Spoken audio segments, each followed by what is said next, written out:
Hey guys, it's Ashley here. Today I'm going to show you guys how to strip and restain your bathroom cabinets. Now you can apply this to any type of cabinets, but we are remodeling our guest bathroom and I wanted to do a series and show you guys how we did everything piece by piece. So stay tuned in this video. We're going to show you exactly how we did it. It really did turn out beautiful, and the next video we're going to be actually demoing the shower area and retiling. So I hope you guys stay tuned and watch the series as a whole. If you have any questions, feel free to ask me in the comment section below, and I'll also place any of the links for the products that we talk about in the description below as well. That way you can find them if you need to. Alright, let's go ahead and just jump right into this. Okay, so here's what my guest bathroom looked like right before we started this renovation. As you can see, the tiles are very old. It looks like they're like this mauve pink. They're absolutely hideous. Definitely going to be ripping this out. The plumbing, everything is just old, probably original to the house.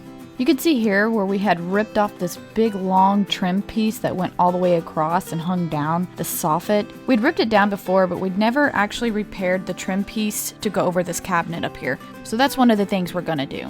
Now you can see here that the cabinets have toothpaste, dust, and they just look like junk, and they definitely need to be redone.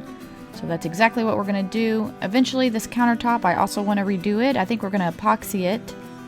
Now luckily, one of the things I did right the first time I redid this bathroom is I actually retextured all of the walls. So I didn't have to do that. We just have to repaint it. So the things that we'd like to tackle in this guest bathroom is we'd like to repaint it, we'd like to replace all of the tile, so that means we'll remove the sticky tile and retile the floor. We're also going to retile the bathtub, around the bathtub area. We aren't going to replace the toilet or the light fixture because those were replaced and still good. We will be replacing the bathroom faucet and the faucet in the shower, and we will also be epoxying over the countertop and restaining all of the wood. We'll also be replacing the outlets as well.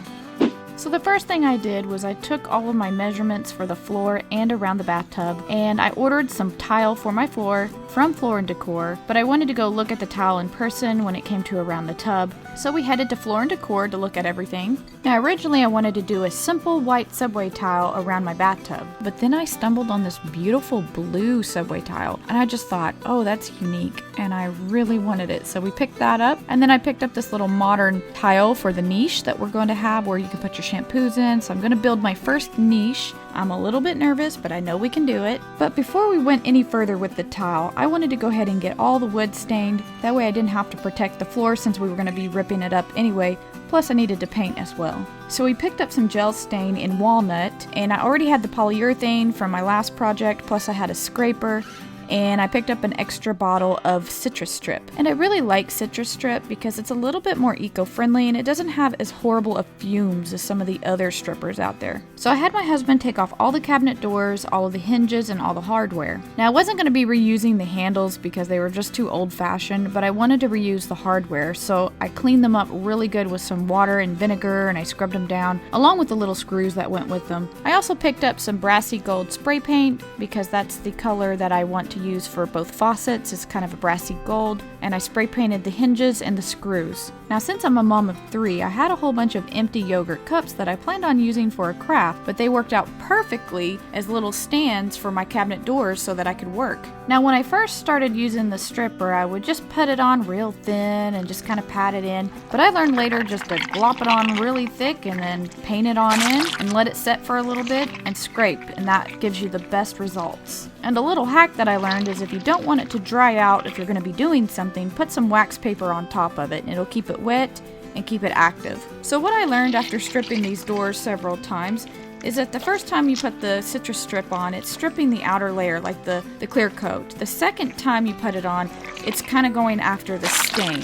Oftentimes it's going to require even a third coat to really get that stain out, but it's definitely worth it. And I learned this the hard way because I started out just stripping one door just to see how this gel stain would take. And because I didn't do that great of a job stripping and I rushed the process, the gel stain just really didn't look good. It did not take onto the wood very nicely. It looked pretty bad. So I learned it's better to take your time and strip as many times as you need because you will get far better results than if you try to rush this process. So for the little crevices that I couldn't really get in there and scrape flush or flat, I had to use a hard bristle brush and I would just scrub off the stain and I would scrub off the clear coat with that and my citrus strip remover. Now I really wanted to get these cabinets super clean, and there was so much citrus strip on these things by the time I was done, and it was really difficult getting it all off. I ended up taking it to the bathroom and washing everything off in the bathtub in one of these eco-friendly walnut scrubber pads. And I alternated between using a scrub brush, so I just continued scrubbing and rinsing off with hot water until everything was off of it. That way I'd have a clear canvas for staining and nothing would hinder the wood excepting the stain. Afterwards, I just set them against the wall on a towel to dry, and then they were ready for sanding. Also, be sure to wear a mask, because I didn't, because I was being lazy and it gave me a headache. So anytime you're working with chemicals, you want to wear the appropriate mask and gear, so just don't be like me.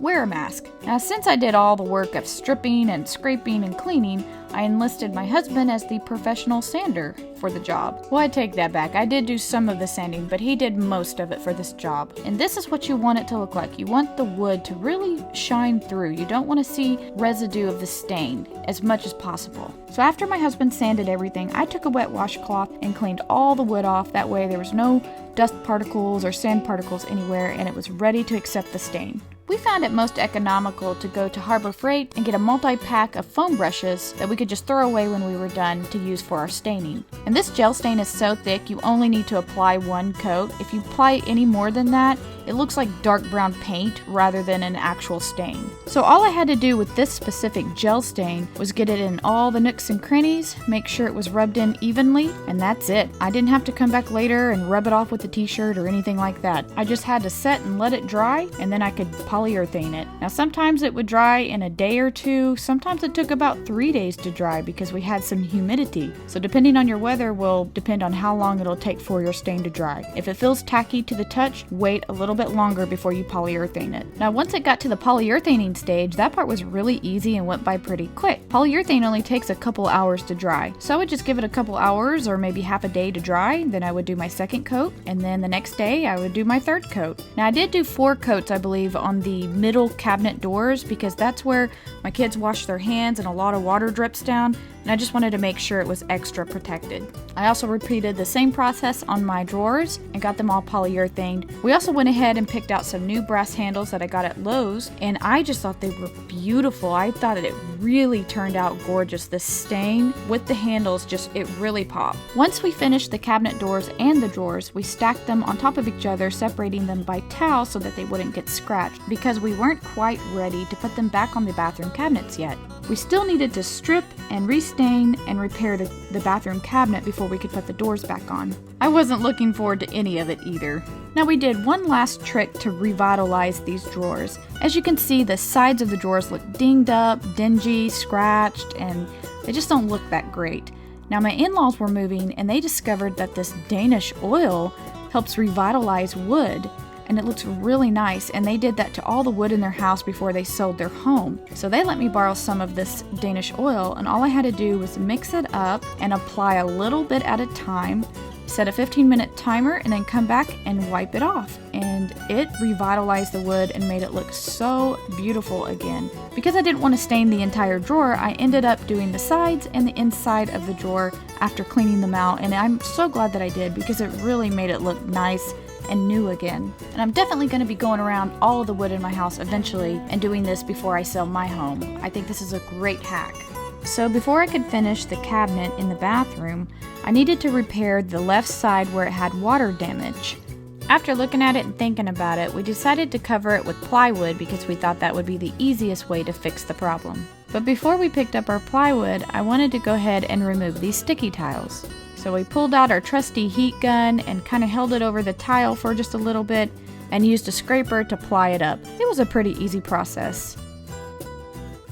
So we measured the area, and then we packed up our crazy kids and went to Lowe's. And we got lucky because one of the workers actually cut it down to size for us, so we didn't have to worry about doing that when we got home. So I think I was a little off on my measurements, and the plywood ended up being a little bit short. So we pulled it up as high as we could get it, and then I used a pencil to make a mark, and Matthew used the jigsaw in order to make the cut. We then added some good old wood glue onto the board and positioned it where we wanted it. Matthew added a few screws for some really good support, and then we brad nailed the rest of it down. The next day, I put my husband in charge of sanding, and as you can tell, he was super excited about that. So I continued stripping the rest of the cabinet, and it was a lot harder, I felt like, because since it was upright, all the citrus strip would kind of glop downwards. I had to use less citrus strip, but do like more layers of it. I started to grow bored of stripping constantly, and I decided to go ahead and start painting, because, you know, why not mix it up? So during the day, during my free time, I just started doing all the detail areas, that way I could go back at the end and just finish it out with a roller. And if you're wondering about the paint color, we use Valspar Signature for all of our house and semi-gloss, and this color is Riesling. We really like it. We use it on our ceilings in most of the house, and I thought it'd be a nice neutral color for the bathroom, but still have a little bit more color than white. I had my husband take down the light fixtures one Saturday morning so I could get around them, because I hate taping around the light fixture. I like to paint under it, let it dry, and then put the light fixture back in. I just feel like that makes a much more professional look. Since I'm pretty short and he's pretty tall, I got him to do some of the detail work at the very top. And while he was taking down the light fixtures, we also switched out the outlets. One of the outlets was chipped and I didn't like the off-white color, so we switched them over to a nice bright white color. He originally put in these outlets that were like industrial grade, and they were like super hard to flick on and off. After flicking them on and off a few times, I said, let's just go put some regular ones in. So we switched them out, and I really like the ones that he found because they actually have a little light on them. So if it's pitch black, you can see where the light switch is. So after some of the paint dried, my husband put everything back into place and put the light fixtures back together.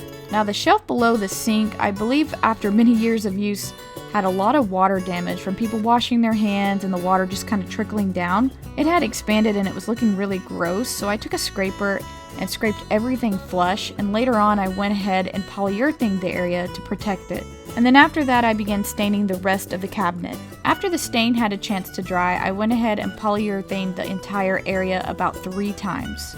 And I was thrilled with our patch job. After staining it, it looked really good. I don't think you could even tell that this was a piece of plywood. I did get a little excited before I had polyurethane and put some of the drawers in, just because I wanted to see how it would look all together. And boy, did this wood stain look beautiful. It just looked so gorgeous. Now after the polyurethane had completely dried, this was the exciting part. I had my husband put all the hinges back on and began assembling the cabinets back to how they used to be. I forgot to mention that I also went over everything with 220 grit sandpaper at the very end. That way all the surfaces would be silky smooth. And boy, was I amazed at the difference, at the transformation of this cabinet. It was just so beautiful. Now once the cabinet was done, I decided to paint the rest of the room except for around the toilet. I'll do that when we take the toilet out, but I went ahead and I grabbed my paint roller and I painted the ceilings and the walls. And because my master bathroom is going to be redone next, and it's actually in the same exact color on the ceiling, I went ahead and painted that after I got done painting this bathroom. Then we were finally able to install my beautiful chandelier light fixture that I had sitting in my closet for like 2 years. So I felt pretty good. We knocked out 2 birds with 1 stone. Now originally I debated on painting my upper cabinet above the toilet and the windowsill maybe white or gray or something like that, but because the stain turned out so beautifully, I decided to go ahead and stain all the cabinets and the windowsill and even the mirror. Now I'm not gonna lie, I did not want to stain anything else. I was so sick of stripping everything. It is a tough job, but I pushed through it and I just took it one day at a time and I began taping off the wall and stripping and staining the upper cabinet. Now I didn't get footage of this, but I also ended up cleaning underneath this cabinet and staining the rest of this area. And I also plan on getting some little felt circles so that the doors close softly. Now after finishing the bathroom vanity, I then started on the windowsill and the upper cabinet. Now the upper cabinet still needed that trim piece to finish it off, so we found a little piece of trim that kind of matched the trim on the side. We cut it down to size and we accidentally cut it too short, so all we did was cut another little piece and glued it on the end, that way we didn't have to buy a whole new strip of it. And after staining it, it's not noticeable at all. And I purposely left this in the video to embarrass my husband. Now the paint on the wall hadn't finished curing, so when I taped off the sides and went to peel it off, it peeled off some of the paint with it. It did this around my windowsill and around the cabinet. So I took my scraper, scraped everything flush, and then I used a little joint compound to kind of smooth out the edges. Then I touched everything up with paint and everything looked good again. Also, I highly recommend covering your countertops because if you don't, you'll spend hours scrubbing this crap off. So the only things that I had left to do was finish these cabinet doors and finish the mirror. So I taped off the mirror and I stained and polyurethaned that. And we added the hardware back on the cabinet doors and hung everything back up.